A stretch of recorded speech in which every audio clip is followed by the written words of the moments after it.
Arkadaşlar, deməli, təfəkkür növlərindən danışanda biz məntiqi təfəkkürə giriş eləyəndə biz dedik ki, 3 dənə təfəkkür növü var ki, bunlardan biri məntiqidir, ikincisi tənqididir, üçüncüsü yaradıcıdır. Sadəcə tənqidini bu gün ona görə keçmirəm ki, vaxtımız həm az qalıb, həm də Aysel xanım yoxdur. 5-ci gün keçərəm ki, vaxtınız daha çox qalsın. Başlayırıq ona görə bu gün yaradıcı təfəkkürdən. Yoldaşlar, ümumilikdə yaradıcı təfəkkür nədir? Adətən biz bunu yeni bir şey yaratmaq, yeni nəsə ixtira eləmək, və yaxud da mövcud olan nələrəsə nəsə bir dəyişiklik eləmək kimi nəzərdə tuturuq. Baxın, burada qeyd eləmişəm ki, yaradıcı düşünmə bir növ hər zaman nə edir? Çərçivədən kənara çıxır. Hər hansı bir şey yenilik gətirir. Məsəl üçün deyirəm də, telefon necə icad olunub? Graham Bell oturub fikirləşib ki, qardaş, nə qədər teleqraf çəkmək olar, nə qədər atla məktub göndərmək olar, düzdür? Bunun daha asan bir yolu olmalı ki, mən oturum evimdə, ürəyim istəyən vaxt, nə bilim, yığım padruqama, dostuma zəng edib danışım.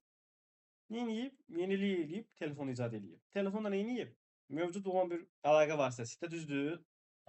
Sonra insanlar onun üzərində daima dəyişiklik eləyə, gəliblər günümüzdəki səviyyəyə çatdırıblar.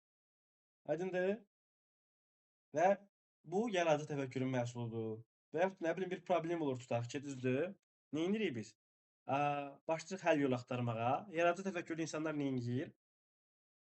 Hamının fikirləşdiyi kimi fikirləşmir, fərqli cür fikirləşir, fərqli cür baxır mövzuya və neyniyir? Həll yolunu tapır. Baxın burada yaradıcılıq yeni bir şey yaratma bacarığı yazmışıq və yadınıza gəlir biz taksonomiya keçəndə dedik ki, idrak taksonomiyasının ən son mərhələsi nə idi? Yaratmaq idi, düzdür? Burada da deyirik ki, biz Bəli. idraki bacarıqların yəni ən üst mərhələsi, yəni bir insanın zəkasının gələ biləcəyi ən maksimal nöqtə nə imiş? Yeni bir şey yaratmaq bacarığıymış. İndi yoldaşlar, burada belə bir sual vermişəm ki, yaradıcılıq niyə vacibdir? Ən sadə formada, yəni əgər yaradıcılıq olmasaydı, hal-hazırda biz istifadə etdiyimiz bu kompüterdir, notebookdur, televizordur, telefondur, bunların heç biri olmazdı. Nə bilim, xəstəliklərə dərmanlar olmazdı, elektrik olmazdı, internet olmazdı. Burada yazmışam pizza. Bəli, pizza da yaradıcılığın məhsuludur. Kimsə xəmiri, nə bilim, pomidoru, tomatı, kalpasanı zadı bir yerə qatıb bir dənə yemək bişirib, düzdür? Kimsə bunu yoxlayıb da, əvvəl bu yox idi ki. Ət deyil ki, odunsa düşüb pişsin desinlər ki, ət idi bu pişdi. Baxın, bunlar hamısı nədir? Təyyarədir, toz sorandır, ütüdür. Bunlar hamısı yaradıcılığın məhsuludur yoldaşlar. Əgər yaradıcılıq olmasaydı, biz elə bu dəqiqə daşla dinozavr öldürürdük elə. Və yoldaşlar, yaradıcı təfəkkürün uşaqlar üzərində faydası nədir? Yəni belə bir araşdırma aparılıblar və müşahidə ediblər ki, əgər biz uşaqların yaradıcı təfəkkürlərini işə saldıqları bir fəaliyyətə cəlb eləsək, yəni onları yaradıcı təfəkkürlərini işə salmağa məcbur eləsək, şagirdlər daha maraqlı olurlar dərs öyrənməyə, daha belə aktiv olurlar. Çünki burada neyniyir? Beyin yenilik axtarır. Və burada əsas məsələ odur ki, biz yaradıcı təfəkkürü inkişaf etdirdikcə də şagirdlərin hansı bacarıqlar inkişaf eləyir? Əlbəttə ki, problem həll etmə bacarıqları inkişaf eləyir. Və yoldaşlar, bu problem həll etmə bacarıqları inkişaf etdikcə, şagirdlər problemləri özləri həll etməyə çalışdıqca, yeni ideyalar yarada bildikcə, şagirdlərin neyniyir? Özünə inamı, özünə güvəni artır. Və yoldaşlar, biz uşaqlarla işləyirsə əgər, yaradıcı təfəkkürdə, ümumiyyətlə yaradıcılıqda düzgün və ya yanlış cavab yoxdur. Necə deyim, konsepsiyasını mənimsəməliyik. Niyə? Baxın, tutaq ki, mən sizə yaradıcılığınızı işə salmaq üçün bir problem verirəm də. Tutaq deyirəm ki, Bakıdakı tıxac problemimizi həll eləmək olar. Siz də müxtəlif təkliflər verirsiniz. Öz yaradıcılığınızı işə salırsınız. Yoldaşlar, və mən sizin təkliflərinizdən birini bəyənmirəm. Deyirəm, bu nə cavabdır? Heç düşünmədim bu cavabı verərkən falan filan da. Yəni siz bir daha təklif verərsiniz ya da iştirak eləyərsiniz bu sual-cavabda. Təbii ki də yox. Düzdür? Normal olaraq inciyərsiniz. Ki sizin minimal 20-dən çox yaşınız var ki, onlar isə uşaqdır. Ona görə də biz bu cür situasiyalarda yaradıcı təfəkkür işə salınanda səhv və ya düz söhbət nə eləmirik? Ayırd eləmirik. Aydındır? Sonra bütün təklif ideyalarını enirik, qəbul edirik. Sonra yoldaşlar, var böyük K. K da burada kreativlik sözünün baş hərfidir. Yəni yaradıcılıq sözünün. Bir də var kiçik K. Yoldaşlar, böyük K odur ki, bizim yaradıcılığımız qlobal miqyasda təsirə malikdir. Yəni bütün dünyaya təsir edir. Məsəl üçün burada telefondur, ondan sonra fiziki qanunlardır, təyyarədir və s. Ya da xəstə illərin qarşısına alan dərmanlardır və s. Bir də var kiçik K. Dostlar, kiçik K isə bizim öz gündəlik həyatımızda elədiyimiz xırda yaradıcılıqlardır. Məsəl üçün, xüsusən xanım tələbələrimiz çox olur deyə mən xanımlara həmişə bu nümunə göstərirəm ki, tutaq ki, bu kombin eləyirsiniz, nə ilə nəyə uyğunlaşdırım geyinin. Baxın, bu yaradıcılığın bir məhsuludur və kiçik K-ya daxildir. Yəni, nə bilim, tutaq ki, nəsə bir tost bişirmisiniz, bir şirniyyat bişirmisiniz, üzərini bəzəyirsiniz. Nə bilim, tutaq ki da, evinizdə hansısa bir dizayn verirsiniz. Bunlar hamısı nədir? Kiçik K-dır. Yaxşı? Sonra dostlar, gəlir, yaradıcı təfəkkürlü insanları, yaradıcı təfəkkürü ümumiyyətlə inkişaf etdirən üsullarmı deyim, vasitələrmi deyim, bunlar. Birincisi yoldaşlar, nədir? Sual vermək. Bu adamlar həmişə sual verirlər. Niyə, necə, nətər eləyim, niyə eləyirəm, necə eləyəcəm? Aydındır? Və burada məsəl üçün belə bir sual var ki, uşaq tutaq ki, yeni bir platforma, yeni bir sayt hazırlamaq istəyir, başlayır sual verməyə. Mən nə yaratmaq istəyirəm, niyə yaradıram, fərqliliyi nə olacaq? Yəni, nə etməlidir? Uşaq öz üçün aydınlaşdırmalıdır ki, nə, niyə, fərqi nədir, nə çatmır, nə lazımdır. Aydındır? Sual verərək nə edir? Aydınlaşdırır bunları. Sonra dostlar, gəlir müşahidə etmək. Müşahidə etmək nədir? Baxın, belə bir söz var. Bilmirəm kimin sözüdür, amma bu yaxınlarda eşitmişəm mən də. Yaradıcı təfəkkürlə bağlı. Deyir ki, yeni bir şey yaratmağa başlamağın ən yaxşı yolu mövcud olanları kopyalamaqdan keçir. Əgər mən yeni bir şey yaratmaqla bağlı heç bir təcrübəyə malik deyiləmsə, istər-istəməz çətinlik çəkəcəm. Amma məndən əvvəl yaratmışlara baxacağam, biraz ondan, biraz bundan nə edəcəm? Yeni bir şey ortaya qoyacağam. Ən sevdiyim nümunələrdən biri yoldaşlar, bu Xiaomi telefonları var ya, Xiaomi deyirik biz. Düzdür? Neynədir? Getdi menyusunu, kamerasının dizaynını kim oxşatdı? iPhone-a. Amma sistemi... Hayır, iPhone 17 Pro oradan götürüb. Bəli, gördünüz? Dizayn, xarici dizayn, menyu dizaynı oxşatdı iPhone-a ki, necə deyək, belə lüks bir şey versin də, aydındır, lüks bir izlənim.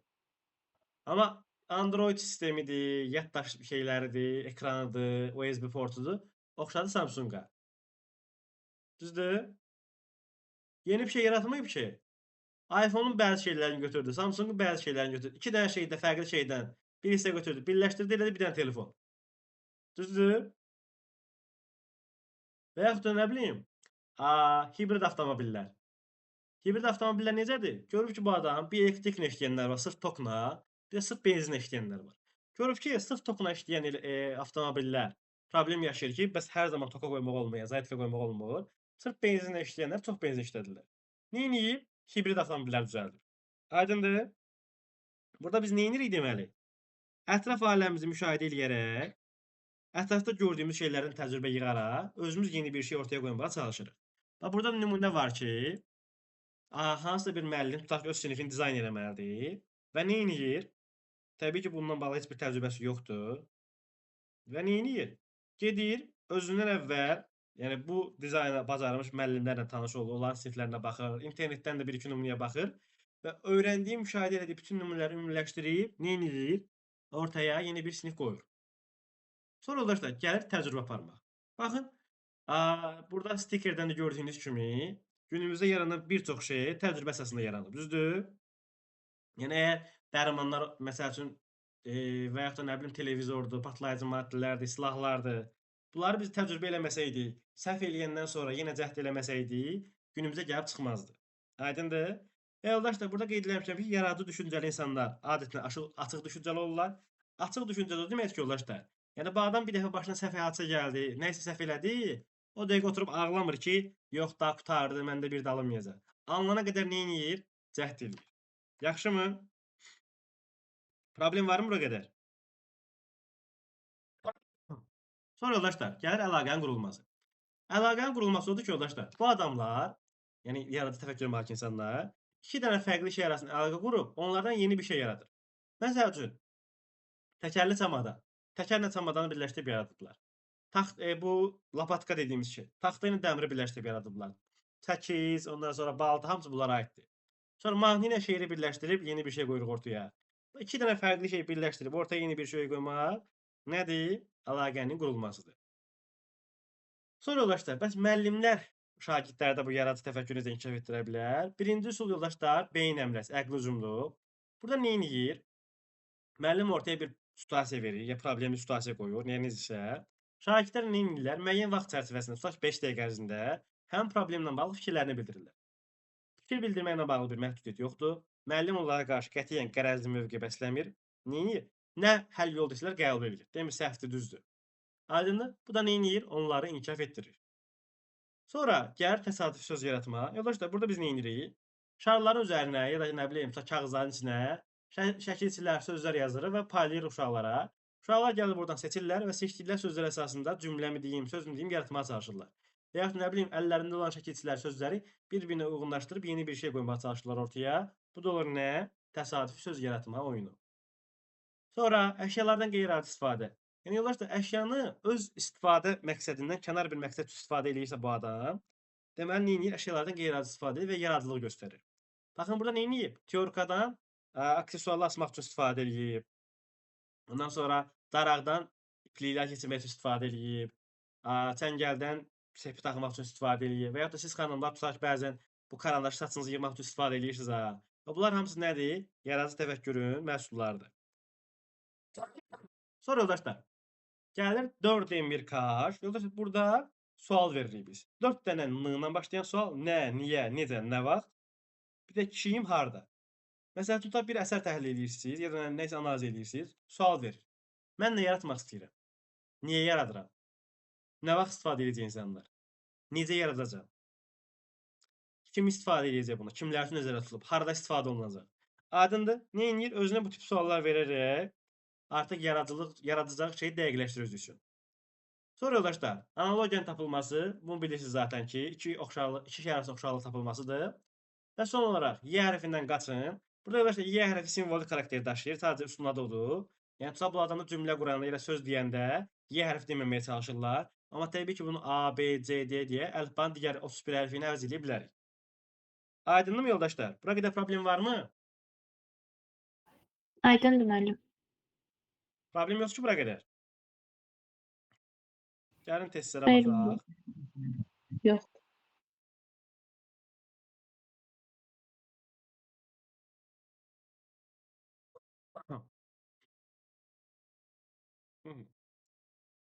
Testlərə baxacaq yoldaşlar indi. Birdəsin.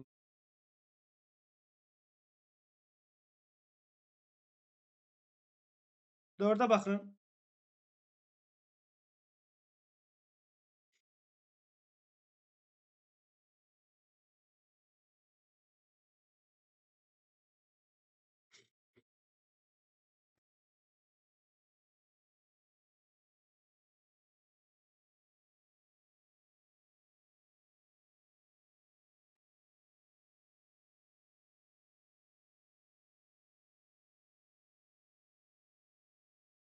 Müşahidə aparmaq müəllim. Müşahidə aparmaq. Deyir ki, ümumi qəbul edilmiş yanaşmaya və fikrə qarşı çıxmağa şərait yaradır. Amma müşahidə aparmaqda biz dediyi neyinir? Ümumi cəmaata baxır ki, görüm cəmaat neyinir. Düzdür? Əgər cəmaata fikrə qarşı çıxmağa şərait yaradırsa, deməli, niyə sualı verir bu adam, düzdür?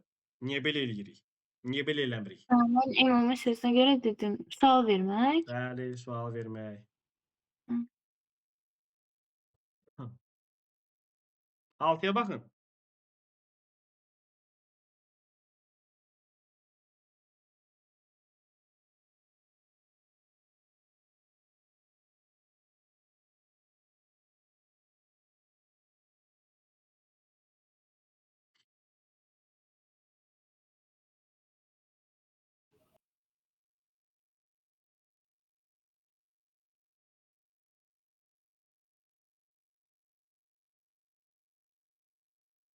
Nə Bu da olacaq? sual verir.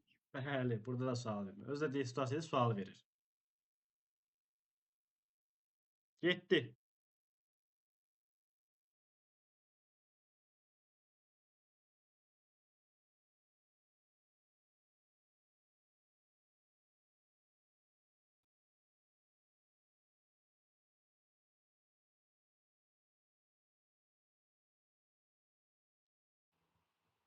B.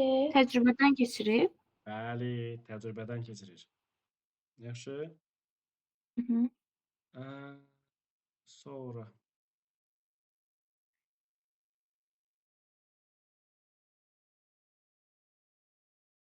On iki.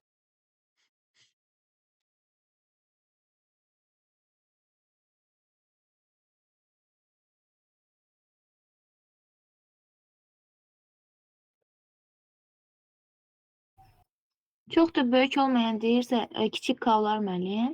Bəli. Hı. Kiçik A. Belə yoldaşlar,